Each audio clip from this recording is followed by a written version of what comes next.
ስለን አርባ ተመልካቾቻችን ግንቦት 5 2018 ዓ.ም ላይ እንገኛለን። በዚህ ሰዓት የተለያዩ መረጃዎችን ወደ እናንተ አደርሳለሁ። በአማራ ክልል ጦርነት ከተጀመረ በኋላ እንግዲህ ብዙ ህይወት እየቀጠፈ የሚገኘው የአየር ድብደባ ዛሬም በደብረታቦር ዙሪያ የአየር ድብደባዎች ተፈጽመዋል። ከዚህ ጋር በተያያዘ የደረሱ ጉዳቶችንና ያለውን አጠቃላይ ሁኔታ በተመለከተ ዝርዝር መረጃ ይዣለሁ። ትናንትና በምዕራብ ወሎ እንደዚሁ ወግዲ ላይ የአየር ጥቃት ተፈጽሟል። በዚህም ጥቃት ጉዳት ደርሷል። በየቀኑ በአማካኝ እንግዲህ ወደ አንድ ጊዜ የድሮን ጥቃት እየተፈጸመ ነው የሚገኘው። ይህንን በተመለከተ እስካሁን ድረስ በቂ ትኩረት አልተሰጠውም። በተለያዩ አካባቢዎች ግን በንጹሃን ላይ እንደዚህ ጉዳት እያደረሰ ነው የአየር ድብደባው የሚገኘው። የከእግረኛ ዘመቻ ባሻገር ባለው ነው። ይህንን ጨምሮ የተለያዩ መረጃዎችን በሰዓት ወደ እናንተ የማደርስ ይሆናል። እየተከታተላችሁ አብራችሁ እንድትቆዩ ነው በአክብሮት የምጋብዛችሁ። ወደ ውጥረት ወዳለበት የምዕራብ ኢትዮጵያ ቀጠና እንሄዳለን። በተለይ በአሶሳ ቀጠና ያለውን በቤንሻንጉል እና በሱዳን ብሉ ናይል ግዛት ቀጠና የአባይን ግድብ ጨምሮ በዚህ ቀጠና ያለውን አጠቃላይ ወታደራዊ እና የውሎ አዳር መረጃዎችን አሰናድቻለሁ። እየተከታተላችሁ አብራችሁን ከቆያችሁ የምትሰሟቸው ይሆናሉ። በምዕራብ ኢትዮጵያ እንግዲህ በኢትዮጵያ የሚደገፉት የአርኤስኤፍ እና ተባባሪ ታጣቂዎቹ፣ በሱዳን አልቡርሃን የሚደገፉት ህወሓትና ተባባሪ ታጣቂዎችን ጨምሮ በቤንሻንጉል ውስጥ የሚንቀሳቀሱ ታጣቂዎች በንጹሃን ላይ ማሰቃቂ ጭፍጨፋዎችን ፈጽመዋል። ይህንን በተመለከተም ያሉ መረጃዎችን በዚህ ሰዓት ወደ እናንተ አደርሳለሁ። ተጨማሪ ወታደራዊ ሎጂስቲክ እና ወታደራዊ ስምሪትም በዚህ ቀጠና ተሰጥቷል። እንዲሁም ደግሞ የወረዳው ባለስልጣን እንደዚሁ ተቀላቅሏል። በርካታ ታጣቂዎችን ይዞ ተብሏል። እነዚህን ጨምሮ ከምዕራብ ኢትዮጵያ ያገኟቸው መረጃዎች ናቸው። ከዚህ ጋር ተያያዥ የሆነውን እንደዚሁ የሱዳንን ማጫጭር መረጃዎች አደርሳለሁ። ከዛ ባሻገር ደግሞ አዲስ መረጃ ወጥቷል። ድርድርን እየተመለከተ ከካይሮ እስከ አዲስ አበባ፣ ከአዲስ አበባ እስከ አስመራ ድረስ ባለው በአሜሪካው ፕሬዚዳንት ዶናልድ ትራምፕ አዲስ ጫና የተጀመረ ድርድር አለ። ለዚህም ሮድማፕ ተብሎ የቀረበ ጉዳይ አለ ተብሏል። ይህንን በተመለከተም ያሉ መረጃዎችን ወደ እናንተ አደርሳለሁ። የኤርትራ ባለስልጣናት እንደዚሁ በምላሽ ሰጥተዋል። ይህንንም አካትቼ በዚህ ሰዓት የተለያዩ የዲፕሎማሲያዊ ወታደራዊ መረጃዎችን በቅደም ተከተል ወደ እናንተ አደርሳለሁ። እናንተም እየተከታተላችሁ አብራችሁ እንድትቆዩ ነው በአክብሮት የምጋብዛችሁ። የላካችኋቸው ጥቆማዎችም እንዲሁም ደግሞ አስተያየቶችም በዚህ ሰዓቱ በመረጃ የተካተቱ አሉ። እነሱንም ወደ እናንተ አደርሳለሁ። አሁንም ጥቆማና መረጃ ማድረስ የምትፈልጉ አድማጭ ተመልካቾቻችን ጥቆማ ዜና@gmail.com ዲስክሪፕሽን ላይ የሚገለጸው የኢሜል አድራሻ፣ በቴሌግራም በዋትስአፕ በሜሴንጀር እንደዚሁ መልእክቶችን ልታደርሱ ትችላላችሁ። ብዙዎቻችሁ እያደረሳችሁ ስለሆነ በእጅጉ አመሰግናለሁ። ከዚህ ጋር በተያያዘ በተለያዩ አካባቢዎች እንደዚሁ ጥቃት የሚፈጽሙ ጉዳት የሚያደርሱ በህዝብ ላይ በደል የሚፈጽሙ ባለስልጣናት እንደዚሁ ምላሽ እንዲካተላቸው የምትፈልጉ ከሆነ የተደራጀ ምላሽ ማቅረብ ትችላላችሁ። ትናንትና ደሴ ከተማን በተመለከተ ከቀረበው ዘገባ ጋር በተያያዘ በውስጥ መስመር እንግዲህ ኃላፊነታቸው ያልታወቁ ባለስልጣናት ይሁኑ ወይም ደግሞ ሌሎች ግለሰቦች አቤቱታ አቅርባቸዋል። ከተማው እየተሸጠ ነው ለባለሀብቶች በሚለው ጉዳይ ላይ ምላሽ አለን ብላችኋል። የተዘጋጀ ምላሽ ካላችሁ የሚቀርብ ይሆናል። በትናንትናው ዕለት እንደዚሁ በተመሳሳይ በደቡብ ጎንደር እስቴ ማዳበሪያ ለመውሰድ ወደ ከተማ የገቡ አርሶ አደሮች ላይ ግድያ ተፈጽሟል። ይህንን በተመለከተም እንደዚሁ ለማስተባበል የሞከራችሁ ባለስልጣናት አላችሁ። የግድያ የተፈጸመው ግን በሚሊሻና በፖሊስ እንደሆነ ተረጋግጧል። ንጹሃን አርሶ አደሮች ላይ የተፈጸመ ግድያ። በዛሬው ዕለት እንደዚሁ ከያስኳቸው መረጃዎች መካከል ወታደሮች አደባባይ ተቃውሞ ወጥተዋል። እነዚህ ወታደሮች ወደ አደባባይ ተቃውሞ የወጡበት ምክንያት ምንድነው የሚለውን ጨምሮ የተለያዩ መረጃዎችን ትሰማላችሁ። እየተከታተላችሁ አብራችሁ እንድትቆዩ ነው በአክብሮት የምጋብዛችሁ። ወደ መረጃዎቹ ነው የሚሄደው።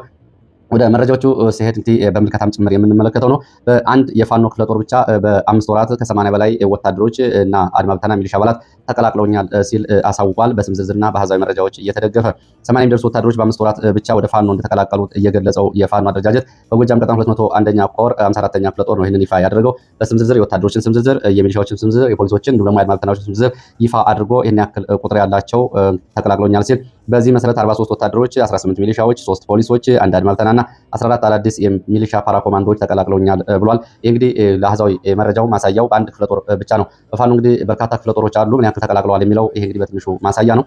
ይህንን በእንዲህ እንዳለ ደግሞ ባለፈው የአማራ ብልጽግና ባለስልጣናት 33000 የፋኖ አባላት ትጥቅ ፈተው ለመንግስት እጅ ሰጥተዋል የሚል ሪፖርት አቅርበዋል። ይህንን እንግዲህ 33000 የሚለው ጉዳይ በነገራችን ላይ ከብዙ ጋር የሚጋጭ ቁጥር ነው። የመጀመሪያው ይህን ያክል ታጣቂ የለንም ሲሉ ነበረ።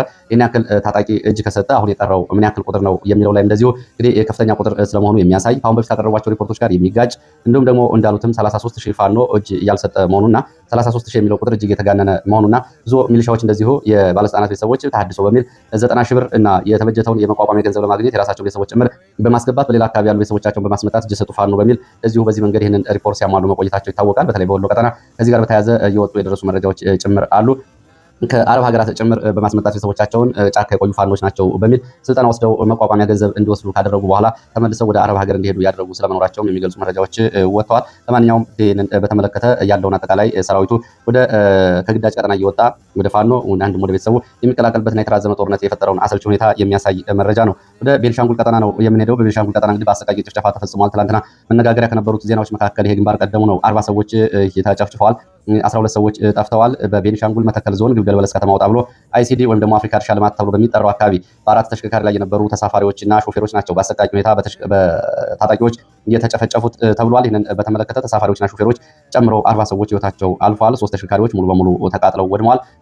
በዚህ ምክንያት ከመተከል ወደ ግልገል በለስ ያለው ትራንስፖርት ሙሉ በሙሉ ተቋርጧል። ታጣቂዎቹ የቤኒሻንጉል ነጻነት ንቅናቄ የሚባሉ ሰሞኑን ግንባር የፈጠሩትና እንዲሁም ደግሞ በክልሉ መንግስት ከፍተኛ ድጋፍ የሚደረግላቸው ታጣቂዎች መሆናቸውን ጉዳዩን አነጋጋሪ አድርጎታል።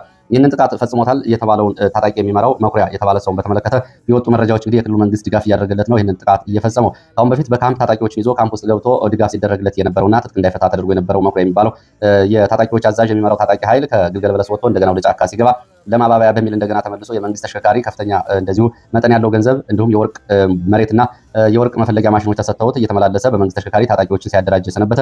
ባለፈው ሚስቴ ታስራብኛለች በሚል እስር ቤቱን ለመስበር ሙከራ ያደረገ በአካባቢው እንግዲህ እስከ ሱዳንና ብሉ ናይል ግዛት ድረስ ባሉ ቀጠናዎች እየተንቀሳቀሱ ትስስርና ግንባር ከፈጠሩ ታጣቂዎች ጋር ህብረት ያለው ነው። ይህ እንግዲህ የክልሉ የፖሊስ ኮሚሽን ጋር በልዩ ሁኔታ ግንኙነት ያለው ታጣቂ ነው ይህንን እየፈጸመው የሚሉ መረጃዎች ወጥተዋል። ከዚህ ባለፈ እንግዲህ ሰሞኑን በዚህ ቀጠና ታጣቂዎች ግንባር መፍጠራቸውም ይታወቃል።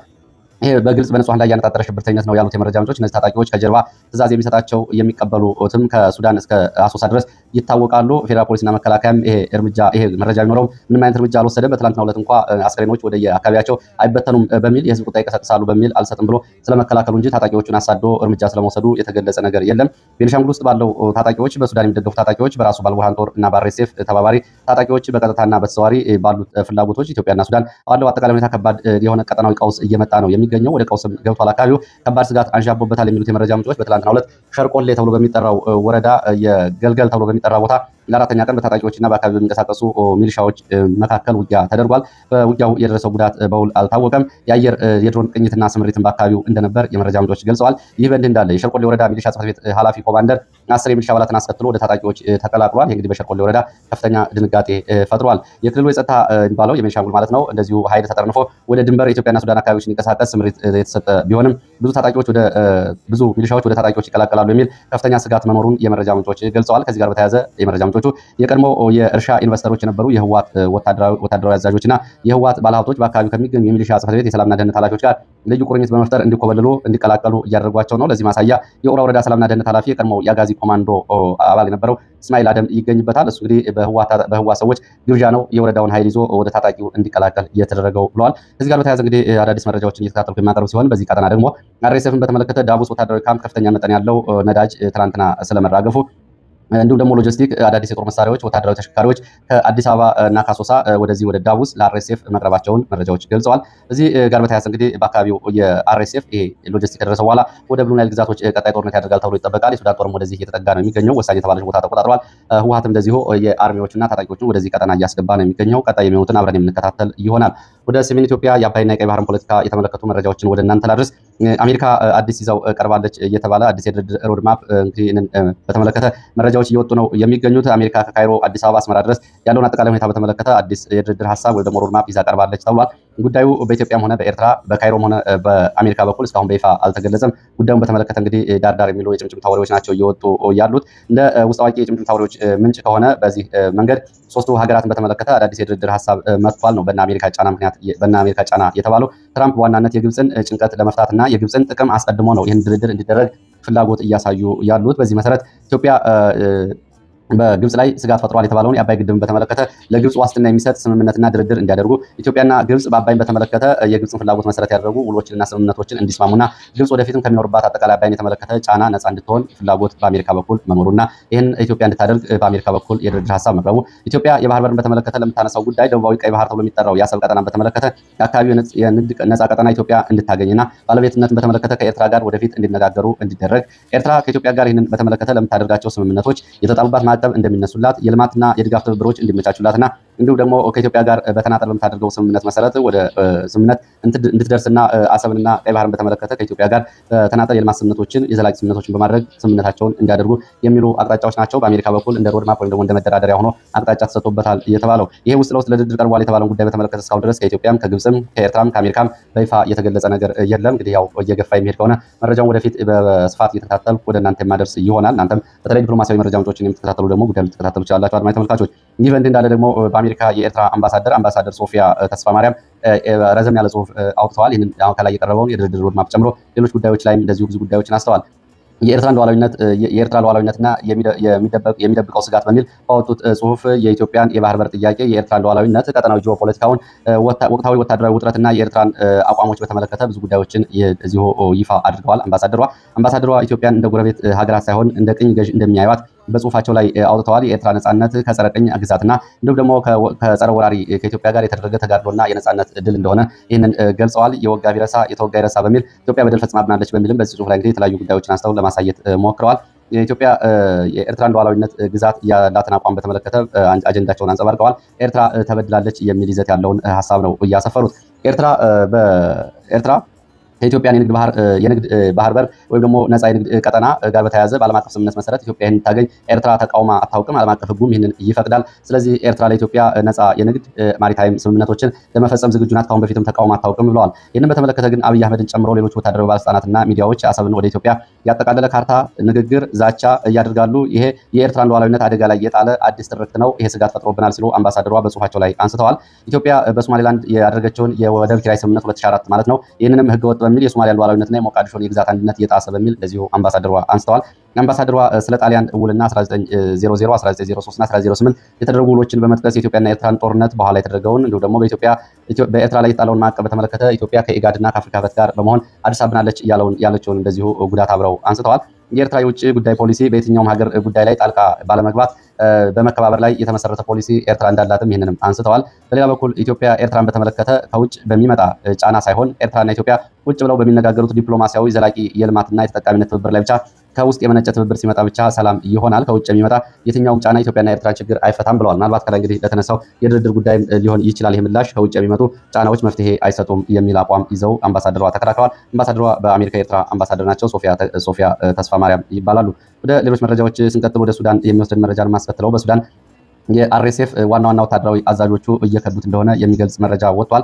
በቅርብ ጊዜያት እንኳ ከፍተኛ ወታደራዊ አዛዦች እየከዱት እንደሆነ መረጃዎች ጠቁመዋል። 3 ዋና ኮሎኔሎች፣ 2 የሚሊሻ አዛዦች፣ 1 የውጭ ሀገራት ተዋጊ በመመልመል የሚታወቅ የአርኤስኤፍ ተባባሪዎችን ጨምሮ ከአርኤስኤፍ በርካታ አዛዦች መውጣታቸውን የተገለጸው ከነዚህ መካከል ብርጋዴር ጀነራል አሊ ራዚቅ፣ ኮሎኔል አልኑር፣ ኮሎኔል አልሳፋ፣ ኮሎኔል አልቁባ የተባሉ አዛዦች ይገኙበታል ተብሏል። እነዚህ ወሳኝ የተባሉ የሚሊሻ የዓለም አቀፍ የታጣቂ ምልመላና ተያያዥ ወታደራዊ አዛዦች ከአርኤስኤፍ መውጣታቸው እንግዲህ ባለው ሱዳን ጦርነት ላይ የራሱን አሉታዊ ሚዛን የሚያሳርፍ ይሆናል። ለአልቡርሃን እንደ መልካም አጋጣሚ የሚታይ ሲሆን ለአርኤስኤፍ ደግሞ ውስጣዊ ወታደራዊ ኪሳራ ውስጥ ለመግባቱ የሚያሳይ ነው። ይህ በእንዲህ እንዳለ የሞሮኮ ሮያል አየር ተብሎ የሚጠራው ቦይንግ 737 ማክስ አውሮፕላን የኮሎምቢያ ቅጥረኛ ወታደሮችን በሞሮኮ በኩል ወደ ቱኒዚያና ወደ ሱዳን እንዲገቡ ለአርኤስኤፍ እንደርሱ አጓጉዟል የሚል መረጃ ወጥቷል። በሌላ ዜና በርካታ የኮሎምቢያ ቅጥረኛ ወታደሮች ማዕከላዊ አፍሪካ ተራግፈዋል። ወደ አርኤስኤፍ ለመቀላቀል በዩናይትድ አረብ ኤሚሬትስ ቀጣሪነት ነው ወደዚህ ቀጠና እየገቡ ያሉት። የኳታር አርሚ አየር ኃይል C-17A የተባለው አውሮፕላን ከባድ መሳሪያዎችን ከቱርክ ወደ ሞቃዲሾ ማስገባቱም ከቀጠናው መረጃዎች መካከል ይገኙበታል።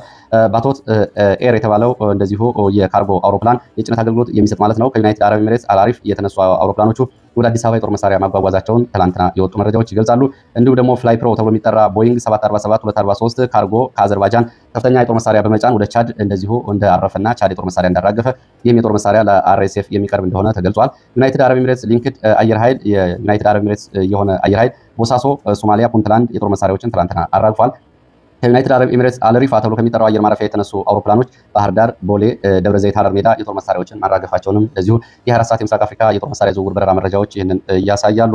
ወደ ሌሎች መረጃዎች ሲሄድ ወደ ባህር ዳር የሚወስደን መረጃን ማስከትለው በባህር ዳር ቤት ለማግኘት የተደራጁ ማህበራት ብልጽግናን እንዲደግፉ ተጠይቀዋል። ጫናም እየተደረገባቸው ነው። በዛሬው ዕለት የቤት መስሪያ ቦታ ለማግኘት የተደራጁ ማህበራት በባህር ዳር በአማራ ስቴት ዩኒቨርሲቲ ተብሎ የሚጠራው አዳራሽ አመራሮቻቸው እንደተጠሩ የመረጃ ምንጮች ገልጸዋል። አደራጆቹ ዛሬ ስብሰባ ላይ ብልጽግናን እንዲመርጡና ለብልጽግና ምርጫ አባላቶቻቸው እንደዚሁ ድጋፍ እንዳደርጉ በሚል አስገዳጅ ጫና እየተደረገባቸው እንደሆነ ተገልጿል።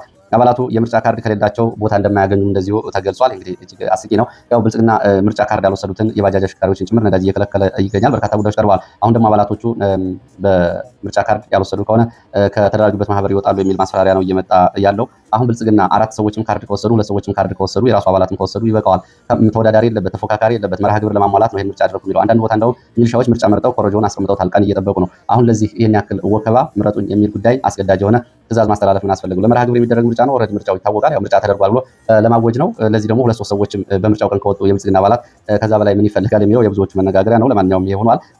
ባህር ዳር እንደዚሁ የጥበበ ጊዮን ስፔሻላይዝድ ሆስፒታል የሰራተኛና ሐኪሞች እንደዚሁ ቅሬታዎችን አቅርበዋል። ትራንስፖርትን ችግር በተመለከተ ነው የሚመለከተው አካል ምላሽ ተሰጣቸው ጠይቀዋል። ከአሁን በፊት የሆስፒታል ሰራተኞች እንግዲህ ግድያዎችን፣ ድብደባ፣ ዝርፊያ የተፈጸመባቸው በትራንስፖርት እጥረትና ከከተማ ወጣ ብሎ የሚገኝ በመሆኑ ሆስፒታሉ ከዚህ ጋር የተያያዘ እንደሆነ ገልጸዋል። ሌላው መረጃችን ወደ ጎንደር የሚወስድን ነው። ወደ ጎንደር ስንሄድ በጎንደር ስማዳ ወረዳ እስቴ ወረዳ ዛሬ ማልዳ ተከታታይ የድሮን አሰሳና ቅኝት ተደርጓል። በስማዳ ጸዶየ እንዲሁም ደግሞ እስቴ ምክሌ ድረስ ተከታታይ የድሮን አሰሳዎች እንደተደረጉ የገለጹት የመረጃ ምንጮች ዘግየት ተብሎ በደብረ ታቦር ከተማ አቅራቢያ ማህደረ ማርያም ተብሎ በሚጠራ ቦታ እንደዚህ የድሮን ጥቃት ተፈጽሟል። በተፈጸመው የድሮን ጥቃት ጉዳቶች መድረሳቸው ነው የተገለጸው። የጉዳቱ ሁኔታ ግን እየተጣራ ነው። ረፋድ ላይ ነው ይሄ የተፈጸመው። ከዚህ ጋር በተያያዘ ድሮን ጥቃቶችን መረጃ ሲሰጡ የነበሩ ሰዎችን በቁጥጥር ስር መዋላቸውን የአካባቢ ፋኖች ገልጸዋል። ከድሮን ጥቃቱ ጋር በተያያዘ እንግዲህ በቅርብ በትክክል መረጃ ሲሰጡ የተባሉ ሰዎች ስለመያዛቸው ነው የተገለጸው። እንግዲህ ማህደረ ማርያም ጥንታዊ የገዳማት እንዲሁም ደግሞ የአብያተ ክርስቲያን ቅርሶች ከሚገኙባቸው የኢትዮጵያ አካባቢዎች አንዱ ነው። በዚህ አካባቢ ነው ዛሬ ድሮን ጥቃት የተፈጸመው ከደብረ ታቦር ከተማ በስተደቡብ አቅጣጫ ወጣ ብሎ የሚገኝ ቦታ። ወደ ደብረ ዘይት የሚወስደን መረጃ ላስከትል። በደብረ ዘይት ከአዲስ አበባ በቅርብ ርቀት ደብረ ዘይት ከተማ የመከላከያ ሰራዊት አባላት ሰልፍ እያደረጉ መሆናቸውን የወጡ መረጃዎች ገልጸዋል። በግዳጅ እና በዘመቻ በትግራይ ጦርነት፣ በአማራ ክልል እንዲሁም በኦሮሚያ ክልል በነበሩ ጦርነቶች ከፍተኛ ጉዳት የደረሰባቸው የአካል ጉዳት የደረሰባቸው ወታደሮች በደብረ ዘይት ከተማ መኖሪያ ቦታ ይሰጣቸዋል በሚል አሁን በፊት ቢደራጁም አሁን መፍትሄ ባለማግኘታቸው ዛሬ ወደ አደባባይ መውጣታቸው ነው የታወቀው። ይህንን ተከትሎ እንግዲህ በአሳዛኝ ሁኔታ በዊልቸር በክራንች እንዲሁም ደግሞ በሌሎች ሰዎች ተደግፈው ወታደሮቹ መለዮ ለብሰውና ሲቪል ለብሰው አደባባይ ወጥተው መብታችን ይከበር፣ ለዚህ ነው ወይ የደማ ነው፣ ለዚህ ነው ወይ የሞት ነው፣ ለዚህ ነው ወይ አካል ጉዳት ያስተናገድ ነው በሚል ጥያቄ እየጠየቁ ነው የሚገኙት። የብልጽግና ባለስልጣናት አሁን በፊት ቃል ገብተውላቸው የነበረውን ቃል ባለመፈጸማቸው ነው እንግዲህ እነዚህ ወታደሮች ከግዳጅ ሲመለሱና ወደ ጦርነት ሲሄዱ የተለያየ ጥቅምና ማባበያ የተነገረላቸው ቃል የተገባላቸው ቢሆንም አሁን ግን በዚህ ሁኔታ ውስጥ ነው የሚገኙት። እንግዲህ ለዚህ ሰዓት ያስኳቸው መረጃዎች እነዚህ እንደሚመስሉት። በሌሎች አካባቢዎችም እንግዲህ በትናንትናው ዕለት በምዕራብ ወሎ ወግዲ ከተማ የአየር ጥቃት ተፈጽሟል። በዚህ ጥቃት ለዚህ ጉዳቶች ደርሰዋል። ፋኖ በወግዲና በአካባቢው በነበረው ዘመቻ እንደዚሁ ከ30 በላይ ነፍስ ወከፍ መሳሪያዎችና የውድ መሳሪያዎች በእጁ አስገብቷል። አንዳንድ አካባቢዎች እንግዲህ በውጊያ መሀል ያው እንግዲህ መግደልም መሞትም ይኖራል። አንዳንድ የፋኖ አባላት ሲቆስሉ ወይም ደግሞ በውጊያ ላይ ሲሞቱ አስከሬናቸው እንዳይነሳ ጅብ እንዲበላው በሚል በአደባባይ ላይ ኢሰብአዊ የሆነ ግፍ የሚፈጽሙ ሚሊሻዎች፣ ወታደራዊ አዛዦች መኖራቸውም ታውቋል። እንግዲህ የማህበረሰብን ሞራልና የማህበረሰብን ደንብና ሴት ጭምር የማይጠብቅ አስከሬን ጋር የሚደረግ ትግል እንደሆነ ሊታሰብ ይገባል። በውጊያ ላይ ይሞታል፣ ሰው ይገድላል፣ ይወድቃል፣ ይነሳል። የጦር ህጎችን አክብሮ እንግዲህ አስከሬኖች በአግባቡ ሊያርፉ ሲገባ የፋኖ አስከሬን ነው የፋኖ ደጋፊ ነው በሚል ውሻ እንዲበላው እንዲሁም ደግሞ አስከሬኖች እንዳይነሱና ህዝብ እንዳይና እንዲሳቀቅ በሚል የሚደረጉ ድርጊቶች ግልጽ የሆኑ የጦር ወንጀሎች መሆናቸውን አካባቢዎቹ የወጡ ጥቆማዎች ያሳያሉ። አዴት እንዲሁም ደግሞ ወግዲ አካባቢ ይህን የተመለከቱ አስነዋሪ ድርጊቶች ጥቆማ ደርሶኛል። በዚህ ሰዓት የነበሩ መረጃዎች